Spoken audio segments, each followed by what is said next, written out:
Yan po mga kapatid, magandang hapon po sa inyong lahat, at narito na po at dumating na po yung amulet na in-order sa atin ni Ma'am Arlene. Yan. I-unbox natin ngayon na patunay na dumating yung kanyang amulet. At ma'am, kompleto na po yung pinagawa sa akin, yung baon na andito na, ayos na. Yung dalawang kalmen ayos na rin po, tsaka yung langis. Ito po yung langis ma'am na niyog na isa mata. Ayan. Ipapadala ko na lang po sa inyo to sa LBC. Ayan. Sa mga nagpagawa din sa akin ng amulet, hintay-hintay lamang po ma'am. Kasi po hindi po pare-pareho ang pagpapadala ng mga amulet. Kasi ipinapagawa ko po talaga to sa kilala ko na mga panday sa paggagawa ng amulet. At i-unbox natin kasama ang dalawang amulet na ipinagawa ng mga kaibigan nating manggagamot na nagtiwala sa atin, at ipapadala natin sa kanila. Pinagawa din nila. Ayan, i-unbox natin. Ayan. Bali, apat po to sila mga kapatid. Yan, isa kay Ma'am Arlene, tsaka yung isa sa asawa niya, tsaka yung dalawa na ito sa isang manggagamot. Yan. I-ano natin, unbox natin mga kapatid.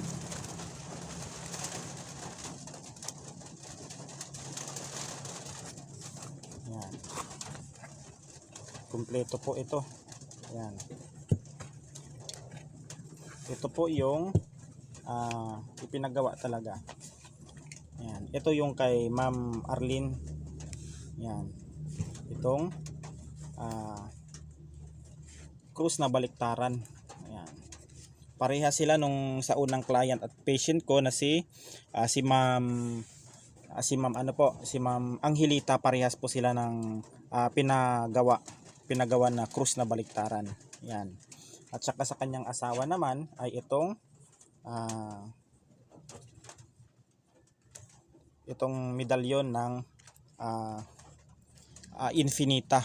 Yan, itong Infinita na ito at saka yung sa likod ay Tetragrammaton. Ito yung mga kapatid, maganda ito pang depensa sa black magic, itim na mahika, mapakulang barang palipad hangin. Ay dahil po ang tinatawag na Tetragrammaton o tinatawag na Seal of Solomon o pentagram, yan po ay hinihigop po ng pentagram yung mga negatibo o kung anumang uri ng mga nilalang o elemento pag meron kang tanga nito, at yan po ay inilagay ninyo sa inyong dibdib. Yan po ay hinihigo po ng Tetragrammaton na yan yung mga sa inyo ng inyong mga kalaban. Ayan. At yan po mga kapatid, pag yan po ay umiinit po sa inyong katawan, itong amulet na ito, yan po ay patunay na buhay po yan. Pag yan po ay kinonsagrahan ko, buhay po yan, at yan po ay dumidepensa sa inyo sa mundo ng espiritual kung meron man kayong atake. Yan. Protection dito sa mga inggit o anumang uri ng mga gawa ng mga tao tulad ng mga evil eye na yan. Ito rin ay isa rin sa ipinagawa ng kakilala nating antingero din na ipinagawa. Yan. At ipapadala natin ito sa kanya. At kasi ang pagpapagawa dito sa akin, pagpapagawa natin mga kapatid, ay payment first po muna mga kapatid. Ipapagawa ko po dun sa kakilala kong antingero yung mga amulet na ito, papandayin po yan nila. At pagpanday po niyan, hindi po sila gagawa mga kapatid pag wala pong bayad, kasi bibili po sila ng mga materialis na kung paano gawin ito. Kasi kung mag-aabono sila mga kapatid, wala po silang pera pang abono, kaya pinapapanday muna nila. After 3 days o 4 days dadating dito yan. Maghihintay po kayo ng mga siguro mga 5 days o 1 week, kasi minsan delay po sa mga office ng GNT o di kaya LBC. Ayan. Tapos pagkatapos yan, kukonsagrahan ito mga kapatid. Pagkonsagra yan, bago ipapadala sa inyo para buhay ang inyong gamit. May iba-iba kasi ang pamamaraan ng mga antingero niya mga kapatid. Iba-iba po ang mga teknik o estilo nila sa kukonsagra. Nasa antingero po yan kung ano po kalakas na mga dasal ang ikinakarga sa inyong gamit bago sa inyo mga kapatid. Ibibigay. Ayan. Ito ring isa na ito ay Alpha Omega. Yan. Adonai at Jehovah. Yan. Ito ay ipapadala na natin, iisa na natin sila. Ang kay Ma'am kay Ma'am Teresa, yan, isang teacher po yan na gustong mag-aral o magtahak ng lihim na karunungan sa mundo ng espiritual. Ma'am, hintay-hintay lang po sa iyong trispeko sapagkat ang iyong kalmin na ipinagawa sa akin ay tapos na po, ma'am. Tapos na po. Yun na lang ang hihintay natin. Ang kalmin na lang. Yan.